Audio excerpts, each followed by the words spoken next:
안녕하세요. 오렌지TV입니다. 얼마 전까지만 해도 한국의 코로나 확산을 우려하던 일본.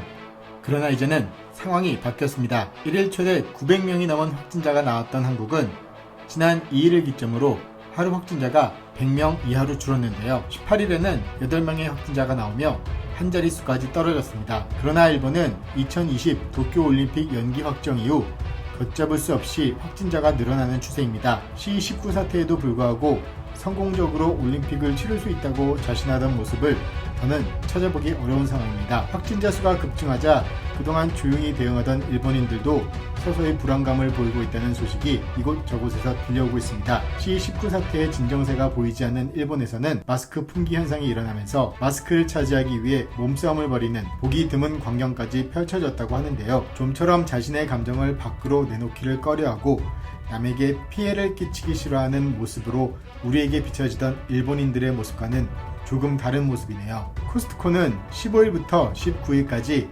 일본 전역 매장에서 부직포 마스크 50매를 1,898엔, 우리 돈으로 약 21,500원에 한 가정당 한 개씩만 한정 판매한다고 알렸습니다. 그리고 일본의 한 네티즌은 마스크 구매 모습을 자신의 SNS에 공개했는데요. 15일 코스트코 미쿠하리점에서 촬영된 영상은 놀라운 광경이었습니다. 사람들은 마스크를 잡기 위해 서로를 밀치는 것은 물론 몸싸움까지 벌였습니다. 평소 질서와 예의를 강조하던 일본의 모습도 마스크 앞에서는 전혀 찾을 수 없었습니다. 코스트코는 충분한 물량을 확보했기 때문에 서두르지 않아도 마스크를 구매할 수 있을 것이라고 알렸지만 불안감에 휩싸인 사람들은 눈앞에 있는 마스크를 잡는데 급급했다네요. 마스크 품귀 현상은 인터넷 쇼핑에서도 마찬가지라고 합니다. 힘들게 마스크를 찾더라도 구매까지 신중을 가하지 않으면 자칫하다간 마스크가 아닌 제품이 오기 때문이라고 하는데요. 일본의 한 네티즌은 황당한 경험을 했다고 합니다. 인터넷 쇼핑몰 아마존을 통해 마스크를 구입했는데 마스크 그림이 그려진 책이 배송됐기 때문인데요. 200 페이퍼 마스크라는 이름으로 팔리고 있는 제품인데요. 해당 제품은 마스크 사진과 더불어 세일이라는 문구까지 박혀 있어 얼핏 보면 부직포 마스크로 생각되는 제품입니다. 하지만 표지만 보고 구매했다가는 낭패를 본 구매자들이 그 후기를 올려 분통을 터뜨렸습니다. 해당 제품을 받은 구매자는 전 세계가 혼란에 빠진 상황에서 이런 제품이 나온 것은 옳지 않다며 이런 식으로 장사하지 말라고 지적했습니다. 또 다른 구매자는 200페이지에 걸쳐 인쇄된 마스크가 도착했다. 조롱에도 정도가 있다.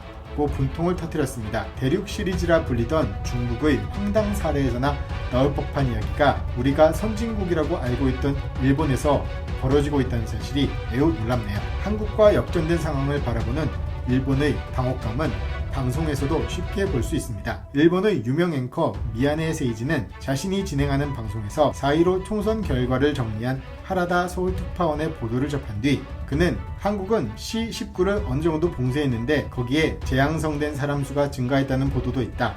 어떤 상황인가? 라고 물었고 하라다 특파원은 17일 기준 한국의 신규 확진자는 22명이다. 앵커가 말한 것처럼 치료가 종료된 사람 중 다시 양성 판정을 받은 사람은 141명이라고 답변했습니다. 한국의 하루 신규 확진자가 22명이라는 소식에 미야네 앵커는 라는 감탄사와 함께 한국 전체에서인가? 라고 재차 물었고 특파원은 다시 네, 한국 전체 22명이다. 라고 재확인시켰습니다. 미야네 앵커는 서울의 경제 상황에 대해서도 질문하며 서울의 길거리 상점은 어떤 상황인가?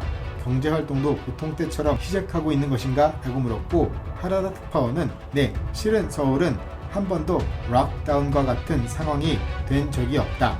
감염자는 국소적으로 증가했지만 상점들은 C19 영향으로 직접적으로 확진자가 나온 곳을 제외하고 문을 닫는 곳이 없다고 서울의 분위기를 전했습니다. 특파원이 전한 서울 분위기에 앵커는 상당히 놀란 기색으로 그렇다면 모두가 평소와 같이 직장도 가고 가게도 열고 있는 상황인가?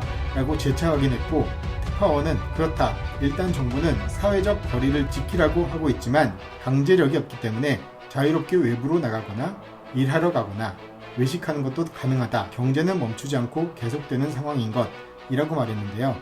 이에 미야네 앵커는 일본의 전문가들도 검사를 따라잡지 못하면 한국의 도움을 받자는 전문가도 꽤 있다고 덧붙였습니다. 불과 2달 전만 하더라도 한국의 상황을 우려하며 자신들과는 별개의 일이라고 생각했던 상황이 뒤바뀌자 일본인들은 전체적으로 자존심이 상하지만 한국에게 도움을 받을 것은 같고 배울 게 있으면 배우자는 목소리가 늘어나고 있다고 하네요.